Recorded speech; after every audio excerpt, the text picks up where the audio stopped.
Okay TBH Labs နဲ့ကြိုဆိုပါရစေဖုန်းတွေကဈေးကြီးလာပြီဗျတကယ်လည်းပြန်စဉ်းစားကြည့်တော့ဖုန်းတွေကဈေးကြီးလာတာမဟုတ်ဘူးအကောင်လုံးဈေးကြီးလာတာအရင်တုန်းက entry level ဖုန်းဆိုတာ3သိန်းကျော်နော် mid range level ဖုန်းဆိုတာ3သိန်းလောက်ကစတယ်ခုခေတ်မှာဖုန်းကောင်းကောင်းပေါ့နော်ကောင်းကောင်းဆိုတာ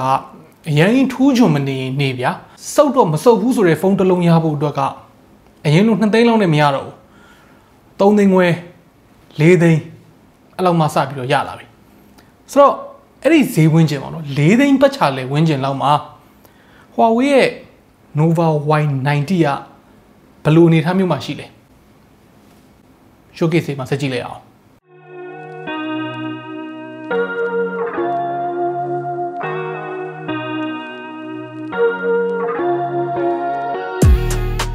ဆိုတော့ Huawei ရဲ့ Nova Y90 ဆိုတဲ့ကောင်က Huawei ရဲ့ product line တစ်ဖက်မှာဘယ်နေရာမှာရှိလဲဆိုလို့ရှိရင်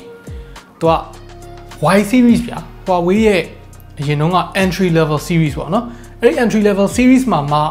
Y90 ဆိုတော့အမြင့်ဆုံးနေရာမှာရှိတယ်ဆိုလိုချင်တာကmid range level လောက်တော့တွားရောက်ပြီပေါ့ကျွန်တော်လွန်ခဲ့တဲ့တစ်လဝန်းကျင်လောက်တုန်းက showcase လုပ်ထားခဲ့ဘူးတဲ့ Huawei Nova Y70 ထက်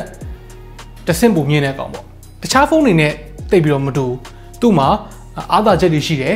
အားနည်းချက်တွေရှိတယ်ပထမဦးဆုံးအားသာချက်ကိုစပြောရမယ်ဆိုလို့ရှိရင်ဒီဖုန်းရဲ့ build quality နဲ့ design လို့ပြောလို့ရတယ်ဒီ4သိန်းဝန်းကျင်တန်ဖုန်းတွေမှာတော်တော်များများက plastic build တွေဖြစ်လို့ရှိတယ်ပြီးတော့cheap လည်းဖြစ်တယ် design တွေကလည်းဘယ်လိုပြောရမလဲသူတို့ brand ရဲ့ mid range တွေ flagship တွေထက်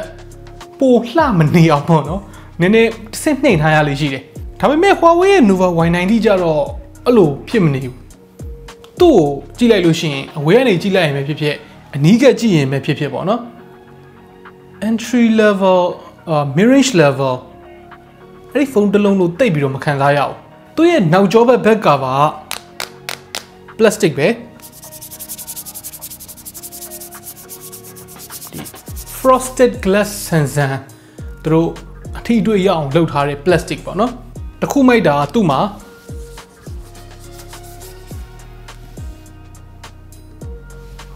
လက်ရမထင်သလောက်ပဲဆိုတော့ဖုန်းကိုကြည့်လိုက်လို့ရှိရင်သူကအများတန်း clean looking ဖြစ်နေတယ်ပေါ့နော်ပြီးတော့ကျွန်တော်လက်ထဲမှာရောက်နေတဲ့ဒီအစိမ်းရောင်ကာလာကလည်းတော်တော်လေး subtle ဖြစ်တယ်အစိမ်းရောင်ကြီးကဟိုတောက်ပြဲနေတာမျိုးမဟုတ်ဘဲနဲ့နည်းနည်းလေးရင့်ကျက်တဲ့အစိမ်းရောင်ဘက်ကိုသွားတယ်ဒီဖုန်းပေါ်မှာအလင်းရောင်လာထိတွေ့တဲ့ပုံစံကိုလိုက်ပြီးတော့သူ့ရဲ့အစိမ်းရောင်ကအစိမ်းရင်းရောင်လည်းဖြစ်သွားနိုင်တယ်အစိမ်းနှုတ်ရောင်လည်းဖြစ်သွားနိုင်တယ်ဘေးဘက်ဘောင်တွေကလည်းအဲ့လိုပဲ plastic ပဲဘေးဘောင်တွေရောအပေါ်ဘောင်တွေရောအကုန်လုံးက flat တွေဖြစ်သွားတယ်ဆိုတော့ခင်မိတဲ့ design ပေါ့နော်ကျွန်တော်တို့ဖုန်းရဲ့ညာဘက်မှာvolume button တွေရယ် power button နဲ့ fingerprint button နဲ့တွဲထားတဲ့ဟာရှိမယ်ဘယ်ဘက်မှာဘာမှမရှိဘူးအပေါ်ဘက်မှာ mic ပေါက်တစ်ပေါက်ရယ် 3.5mm jack ရယ်အောက်ဘက်မှာ speaker ရယ် USB-C အသွင်းပေါက်ရယ် SIM card slot ရယ်နောက်ထပ် mic တစ်ပေါက်ရယ်ပါမယ်ဒီဖုန်းရဲ့ build quality နဲ့ design နဲ့မှာကျွန်တော်မကြိုက်တဲ့တစ်ချက်ကိုပြောပါဆိုလို့ရှိရင်သူ့ရဲ့ button တွေသူ့ရဲ့ button တွေကအပေါ်ကိုတိတ်ပြီးတော့ကြွမတက်နေပဲနဲ့နည်းနည်း travel နဲတယ်လို့ခံစားရတယ်ပြီးတော့နည်းနည်းလေးဟို tactile feedback တိတ်မလုံးလောက်ဘူးလို့ခံစားရတယ်ဒါနည်းနည်းလေးတော့ဟိုကြီးများရတော့ကြာမယ်ဗျာဒီ level 4မျိုးမှာဒါပေမဲ့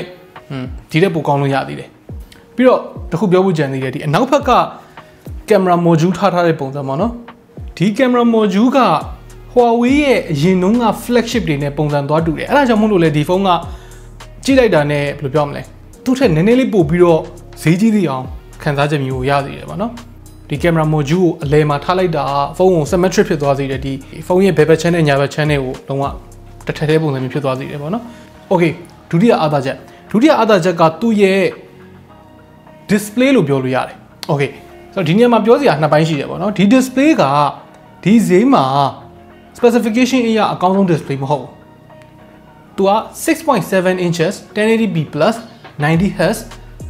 IPS LCD ဆိုတော့ဒီဈေးမှာ 90Hz OLED တွေရှိတယ်ဒါပေမဲ့ဘယ်လိုပြောမလဲအရင်ကြီးတော့သူ့ရဲ့ IPS LCD ကမဆိုးနေဘူးဆိုတာထက်above average မှာရှိတဲ့ IPS LCD လို့ကျွန်တော်ကတော့မြင်တယ် contrast လုံလောက်ရှိတယ် brightness လုံလောက်ရတယ်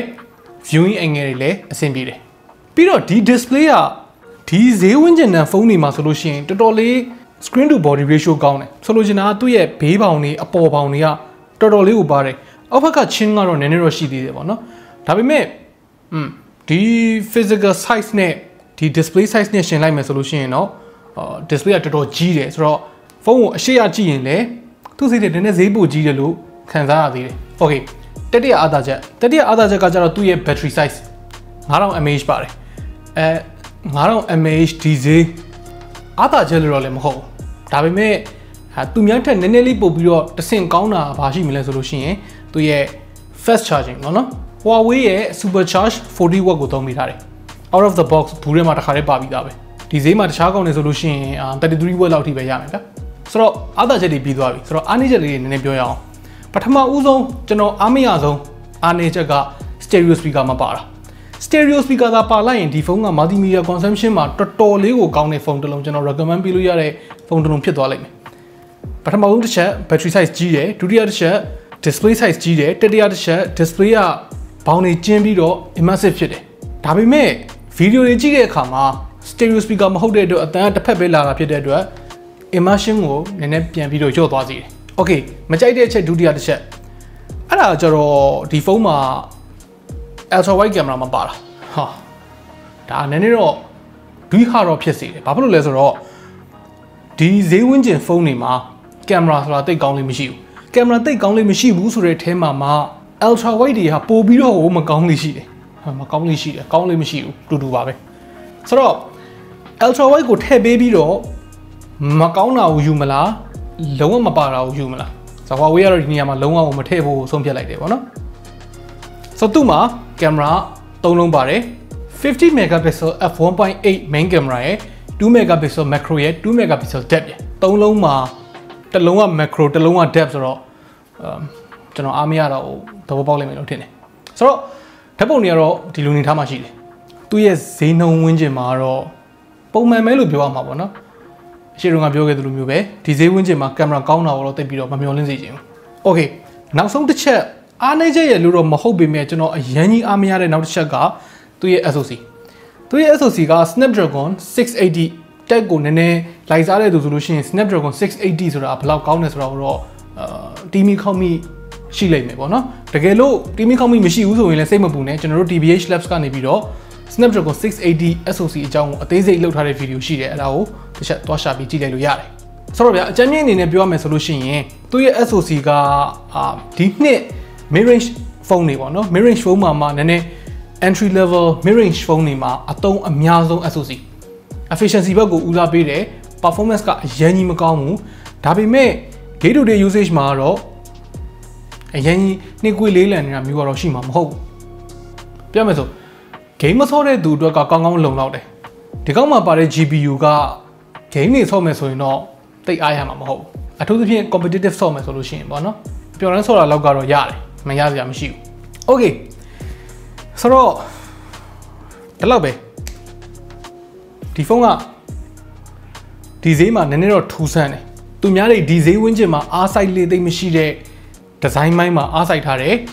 ဖုန်းကကြည့်လိုက်လို့ရှိရင် premium ဖြစ်တယ်လို့ပို့ပြီးတော့ခံစားရတယ် display က OLED မဟုတ်ဘူးဆိုပေမဲ့ကျွန်တော် display ကောင်းတယ်လို့ပြောလို့ရတဲ့အနေအထားမျိုးမှာရှိတယ် battery ခံတယ် battery ကိုအားသွင်းတာမြန်တယ်အားနည်းချက်တွေအနေနဲ့က stereo speaker မပါဘူးကင်မရာမှာအရင်ကြီးအားမရဘူးအလဲအလက် SoC မှာရှိတယ်ဆိုတော့ခင်ဗျားတို့ရော၄သိန်းဝန်းကျင်မှာဆိုလို့ရှိရင် Huawei ရဲ့ Nova Y90 ကိုထည့်ပြီးတော့စဉ်းစားပြလိမ့်မယ်လို့ထင်တာအောက်က comment တွေမှာဝင်ရောက်ဆွေးနွေးညှိနှိုင်းသွားလို့ရပါတယ် okay နောက်နေ့မှတွေ့တော့